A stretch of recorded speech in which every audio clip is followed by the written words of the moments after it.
တဲ့18ရာစုကမြို့နယ်စုလေးခုဟာကျုံတီးတီးမှတိုင်းပြည်ထူထောင်ပြီးဘရင်လုပ်ခဲ့ကြပါတယ်။ကောက်ချစ်တဲ့မြို့နယ်ကောင်းဆောင်နဲ့စွမ်းအားကြီးတဲ့နှစ်ဖျားတွေကြောင့်ချင်းချင်းသွေးကွဲခဲ့ရကသူတို့ကြောင့်စစ်ပွဲတွေဖြစ်ခဲ့ရပါတယ်။ရှေးခေတ်ဟောင်းကိန်းတွေအရတိုင်းပြည်လေးခုကိုစုစည်းပြီးစစ်ပွဲတွေကိုအဆုံးသတ်ပြီးမဲ့ကြီးမြတ်တဲ့ဘရင်တစ်ပါးပေါ်ပေါက်လာမယ်ဆိုတဲ့ဟော်ကင်းကိုလူစဲများစွာစောင့်မျှော်ခဲ့ပြီးမဲ့ဘယ်ဘရင်မှပေါ်မလာခဲ့ပါဘူး။ပင်လယ်ထဲမှာလေတစည်းနဲ့ငါးဖမ်းဖို့သွားနေတဲ့လူစုဟာတနေရာရောက်မှတော့ငမန်းတစ်ကောင်ကိုတွေးလိုက်ရတာကြောင့်သူတို့ထဲကခေါင်းဆောင်ခါယူလာနာဟာရေထဲကိုခုန်ဆင်းသွားပြီးငမန်းကိုဖမ်းဖို့ကြိုးကိုအသိမ့်ပြင်ထားလိုက်ပါတယ်။သူရနားကိုရောက်လာတာနဲ့ငမန်းရဲ့ခေါင်းကိုကြိုးခွင်းနဲ့ဆွတ်လိုက်ပြီးအသိမ့်ပါလာတဲ့အစိပ်ပင်တွေနဲ့ငမန်းရဲ့ဗဟောက်ကိုပုတ်တိုက်လိုက်တာကြောင့်ငမန်းလည်းအစိမ့်မိကတည်ဆုံသွားခဲ့ပါတယ်။ငမန်းတင်တဲ့အတူရေပေါ်ကိုတက်လာတဲ့ခါယူလာနာကိုတွေးလိုက်ရတာကြောင့်အဖွဲ့သားတွေလည်းပျော်ရွှင်သွားခဲ့ပါတယ်။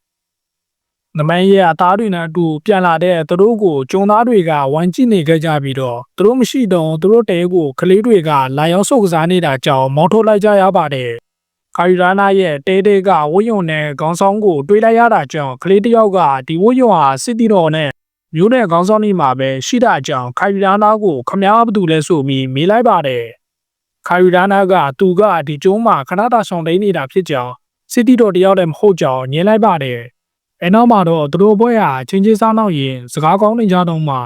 ဆူညံတန်ကြောင့်ကန်းချစ်ကိုထွက်လာခဲ့ကြပါတယ်။ကန်းချစ်ကိုရောက်တဲ့ချိန်မှာတော့သူတို့စီကိုမာဝီတိုင်းပြည်ရဲ့စစ်တပ်က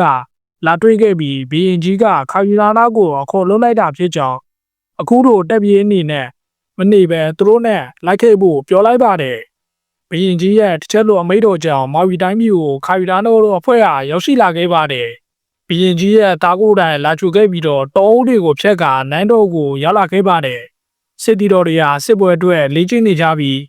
းအဲ့ဒီကနူရီဆိုတဲ့စစ်တီတော်ဟာလမ်းပြတဲ့နေရာမှာဘယ်သူမှမရှောင်နိုင်ဘူးလို့ခါယူလာနာတို့ကိုပြောပြခဲ့ပါတယ်။ထိုချိန်မှာတော့စစ်တီတော်တွေကြားထဲဝင်လာတဲ့တပ်ပြေးကိုနူရီကလန်နဲ့ပြင်ရင်ကြိုဆိုလိုက်ပါတယ်။ထိုပြည့်ကိုဘီရင်ကြီးကကြည့်နေခဲ့တာကြောင့်တိုင်ပင်ခံကခါယူလာနာကိုရိုးရနေတိုင်းတက်ခဲ့ရမယ်ဆိုပြီးလန်စစ်တွေယူလာခံခဲ့ပါတယ်။အဲနောက်မှာတော့ခါရီယာနာဟာတချိန်လိုပြင့်ဝင်ပြီးလူရဲပြစ်ချက်တို့ကိုရှောင်ကနူရီကိုမြေပေါ်မောက်ချလိုက်ပြီးလက်နှစ်ဖက်ကိုချိုးလိုက်တဲ့အပြင်ကျိုးပါအပေါက်ပေါက်ပေးလိုက်ပါတယ်။ဒါကိုကြည့်နေတဲ့ဘီရင်ကြီးကသဘောကျစွာပြုံးလိုက်ပြီးခါရီယာနာကိုကြိုဆိုလိုက်ပါတယ်။အဲနောက်မှာတော့ဘီရင်ကြီးကသူတို့နဲ့ပူးပေါင်းပြီးရန်သူတပ်တွေကိုအတူချိန်ငုံဖို့ပြောပြီးမှခါရီကအီချန်တဲ့ဘွားကိုပဲလူချင်တာကြောင့်ညင်လိုက်ပါတယ်။ဘီရင်ကြီးကနန်းတော်တွေကိုကာရီတို့ကိုခေါ်လိုက်ပြီးဘာလို့သူတို့ကိုခေါ်ခိုင်းရတာလဲဆိုတာကိုရှင်းပြခဲ့ပါတယ်။သူတို့မာဝီတိုင်းပြည်ရဲ့ရှေးပြောတွေကမာဝီကိုအိုဟာဦးတိုင်းပြည်ကကြုံပြတော့မဲ့နမိတ်ကိုမြင်နေရကြောင်းပြောပြလိုက်ပါတယ်။ဒါပြင်အိုဟာဦးကမာဝီတဲ့အင်အားနှစ်ဆကြီးတယ်လို့တချို့တရားတဆင့်သိခဲ့ရကြောင်းဘီရင်သားကကာရီတို့ကိုပြောပြလိုက်ပါတယ်။အိုဟာဦးရဲ့လက်ရှိဘီရင်ဟာခလေးတာရှိတည်ပြီးမာဝီရဲ့ဘီရင်ကိုလည်းသူကလေးစားကြောင်းကာယီရဲ့ညီကပြောလိုက်တဲ့အခါဘီရင်သားကအဓိကပြဿနာကဘီရင်လေးမဟုတ်ကြောင်းနဲ့သူ့ရဲ့နတ်ဆရာကဘီရင်လေးစိတ်ကိုထိန်ချိုးထားတာကြောင့်ခုတို့တွေလုံးနေရတာဆိုပြီးရှင်းပြလိုက်ပါတယ်ဘီရင်တွေရဲ့စစ်ပွဲကြောင့်ပြည်ပပြည်သူတွေကိုထပ်မသိကျင်တော့တဲ့ကာယီကစစ်တိုက်ဖို့ငြင်းမိမယ်ဘီရင်ကြီးကရှစ်ပြော်တစ်ခုနဲ့ဆိုင်ကြောင်းရှစ်ပြော်တွေကအကြောင်းမြင်တစ်ခုမှာကာယီရဲ့နာမည်ကိုပြောလာတာကြောင့်ဒီစစ်ပွဲကိုနိုင်ဖို့ကာယီကိုလိုအပ်ကြောင်းပြောလိုက်ပါတယ်ညဘက်ပြန်လာတဲ့ကာယီကဒီလိုအဓိပ္ပာယ်မရှိတဲ့စစ်ပွဲမှာသူ့မိသားစုကိုဝင်မပါစေချင်တာကြောင့်ဟာဝိုင်ယီကျွန်းကိုပဲပြန်ဖို့သူ့ညီတွေကိုပြောပြီးမယ်ဟော်ကိန်းသာအမှန်ဆိုရင်ငင်းချမ်းရွတ်အတွက်တိုက်ခိုက်တဲ့ကြောင်းပြန်ပြောလိုက်ကြပါတယ်ဘီရင်ကြီးကသူတို့စောင့်မျှော်နေတဲ့ဘီရင်မဟုတ်ကြောင်းကာယီကဒေါသတကြီးပြောလိုက်ပါတယ်မနေ့ဘက်ရောက်တော့ကာဝီစီကိုဘီရင်ကြီးကတယောက်တည်းရောက်လာကပြစရာရှိတယ်ဆိုပြီးတနေရာကိုခေါ်သွားခဲ့ပါတယ်ဘီရင်ကြီးကသူ့ရဲ့လောဘနဲ့ဂုဏ်တွေကြောင့်သူ့ပြည်သူတွေအများအပြားတည်ဆုံခဲ့ရပြီးရန်ထဲမှာကာဝီရဖေလည်းပါတာကြောင့်ဝမ်းနည်းနေခဲ့ပါတယ်အဲနောက်မှာတော့တေးတစ်ခုစီရောက်လာခဲ့ပြီးဘီရင်ကြီးကဝူအူတိုင်းပြည်နဲ့စစ်ပြဲခဲ့တော့ကကြောက်ရွံ့သွားခဲ့တဲ့ကာဝီရဖေယူတွေကိုထိန်းသိမ်းထားပေးကသူ့ဖေကိုဂုဏ်ယူရအောင်ဒီစစ်ပွဲကိုသူ့ဘေးမှနေပြီးအတူတိုက်ပေးပါဆိုပြီးဘီရင်ကြီးကပြောလိုက်ပါတယ်။အဲဒီဟာရွရအတိုင်းသူ့ဖေကိုသူကြိုလိုက်ပြီးနောက်နေ့ကန်းကြီးမှာကာရီတယောက်ဝမ်းနေနေတဲ့ချိန်သူ့စီကိုနတ်ဆရာမတယောက်ကရောက်လာခဲ့ပါတယ်။နတ်ဆရာမကဗျာဒိတ်ဘီရင်ဟာမကြမီပေါ်လာတော့မှဖြစ်ပြီးအဲ့ဒီအတွက်ကာရီရပေါ်မှာမူတည်နေတာကြောင့် သူ့ဘေးရဲ့လမ်းကိုဆက်လျှောက်ပါဆိုပြီးပြောကပျောက်ကွယ်သွားခဲ့ပါတယ်။နောက်နေ့မှာတော့တွေ့ဝနေတဲ့ကာယီစီကိုသူ့မိမကရောက်လာပြီးအာနာယူနေတဲ့ဘရင်တွေအတွက်မတိုက်ပဲကိုယ့်ရဲ့ပြည်သူတွေတိုက်ပါဆိုပြီးကာယီရဲ့အဖေလက်နက်ကိုပေးလိုက်ပါတယ်။ကာယီတို့ဟာဘရင်ကြီးစီကိုရောက်လာခဲ့ပြီးအိုဝါဦးကိုစစ်ချီဖို့အစဉ်သင့်ဖြစ်နေပြီးဖြစ်တာကြောင့်အိုဝါဦးတက်ကိုသူရင်တိုက်ပြီးနက်စရာကိုဖိုင်းနိုင်ရင်ဘရင်လေးလည်းညှန့်ခန့်နေတာကြောင့်အသက်နည်းနည်းနဲ့အိုဝါဦးကိုရနိုင်တာကြောင့်ခွင့်ပြုပေးဖို့တောင်းဆိုလိုက်ပါတယ်။စစ်တပ်ဟာအိုဝါဦးကိုစတင်တိုက်ခိုက်ပြီးနက်စရာကိုတောင်းပိုင်ဖို့လုံးတဲ့ချိန်သူတို့နဲ့တိုက်ခိုက်တဲ့သူတွေဟာစစ်သားတွေမဟုတ်ပဲလေသမားတွေဖြစ်နေတာကိုသိလိုက်ရပါတယ်။ဘရင်ကြီးနဲ့သူ့လူတွေဟာရုတ်တရက်အိုဝါဦးကိုရောက်လာပြီးဗာစင်းရမှမရှိတဲ့ဘရင်လေးကိုတတ်ကအိုဝါဦးကိုတင်ပိုက်လိုက်ပါတယ်။ဘရင်ကြီးဟာသူ့ကိုလက်စားပြီးအပြင်းမရှိတဲ့သူတွေကိုထပ်သမိလိုက်တာကြောင့်ကာယီတဲ့ဒေါသထွက်နေပါတော့တယ်။ဝါဦးတိုင်းပြည်တိုက်ခိုက်ခံရပြီးတဲ့နောက်ဟာဝိုင်ယီတိုင်းပြည်ရဲ့အမိုက်ကျိုးဟာသူ့သမီးကိုဟာဝိုင်ယီတိုင်းပြည်ခေါင်းဆောင်ရဲ့တားနဲ့လက်ဆက်ဖို့အတင်းစီခိုင်းတာကြောင့်မင်းသမီးကိုပြစ်စီပေးဖို့သူ့မိမကိုပြောလိုက်ပါတယ်။မာဝီရဲ့ဘရင်ကြီးသူ့သားကိုလင်ခဲရတာအတွက်တောင်းပန်လိုက်ပြီးတော့ဟော့ကိန်းလေးကဘရင်ဟာငင်းကြရေးကိုယူလာပြီးမဲ့ဘရင်မဟုတ်ပဲငင်းကြရေးရအောင်အရာရာကိုစွန့်လို့ရတဲ့ဘရင်ဖြစ်ကြောင်းသူ့သားကိုပြောပြလိုက်ပါတယ်။ဘရင်ဆက်ဆက်စောင်းမြုံနေတဲ့ဘရင်ဟာ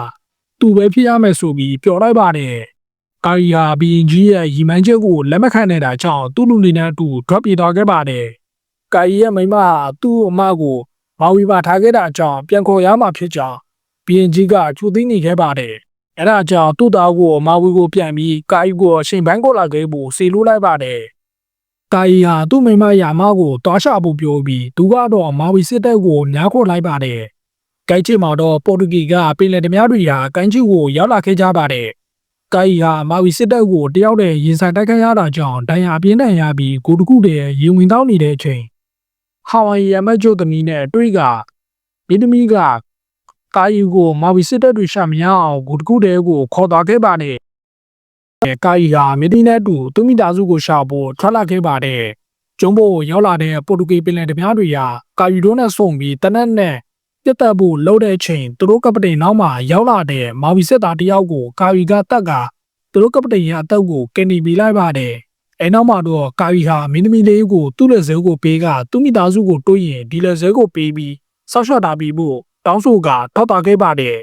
။မင်းသမီးလေးကကာယီကမိမနဲ့သူ့လူတွေကိုတောင်ပေါ်မှာသွားတိခဲ့ပြီးလက်စဲကိုပေးကသူ့ကတိရဲ့တိုင်းဟာဝိုင်ယီကိုခေါ်သွားခဲ့ပါတယ်။တစ်ဖက်ကကာယီကတော့မာဝီစစ်တပ်နဲ့6ကိုင်းပါမှာအပြင်းထန်တိုက်ခိုက်နေကြပါတယ်။အများနဲ့တယောက်ဖြစ်နေခဲ့တာကြောင့်ရွေးချယ်စာမရှိတော့တဲ့ကာယီဟာကိုင်းပါကနေခုန်ချသွားခဲ့ပါတယ်။အိမ်မက်ဆိုးတွေနဲ့တတိလျာကနေနိုးလာတဲ့ကာယီဟာသူကနေပြီးခဲ့တဲ့ပေါ်တူဂီပင်လယ်ဓမြကပတိန်ရဲ့တင်မိုးပေါ်ရောက်နေခဲ့ပါတယ်။ကာယီဟာပေါ်တူဂီတို့နဲ့အတူလိုက်ခဲ့ဖို့စုံပြက်ကအပန်းနေလည်းပြီးဆုံးသွားခဲ့ပါတယ်။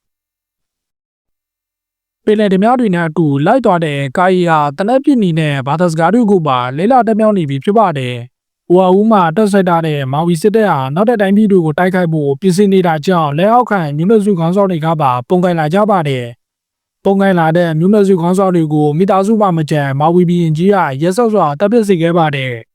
။ဟာဝိုင်ယီဘီရင်ရဲ့တူတော်ဟာစစ်သားတွေကိုတေချာလေးကျင့်ပြီးရိတ်ကတွေကိုတူလောင်စီကစစ်ပွဲအတွက်ပြင်ဆင်နေခဲ့ပါတယ်။ဟာဝိုင်ယီဘီရင်ကြီးကဟိုမီလာတာကြောင့်သူ့နေရာအတွက်သူ့ရဲ့တူကိုစက္ကန့်စီခဲ့ပါတယ်။ဂျာဒိတ်လာပြီးလို့ယုံကြည်နေတဲ့မင်းသမီးရဲ့အဖေဟာသူ့သမီးကိုဘီရင်ကြီးရဲ့တူနဲ့လက်ထပ်စီခဲ့ပါတယ်။တစ်ဖက်ကကာယီကတော့သူ့တငယ်ချင်းနဲ့တူမောင်ခွေစည်းခွဲကမြို့နဲ့တူအမျိုးသမီးရဲ့အကူအညီနဲ့တနက်တူဝယ်ဖို့တွားခဲ့ကြပါတယ်။ပတ်ဆိုင်ရှိရင်ဘာမှမဆိုရနိုင်ပြီမဲ့ဘာမှမရှိတဲ့ကာယီတို့အတွက်ကတော့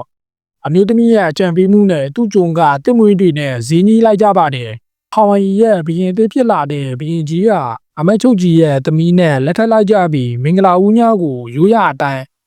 ခေါင်းဆောင်တွေရှိမှပြီးမြောက်စီခဲ့ပြီးအပိုင်းတိုးလည်းပြီးဆုံးသွားခဲ့ပါတယ်။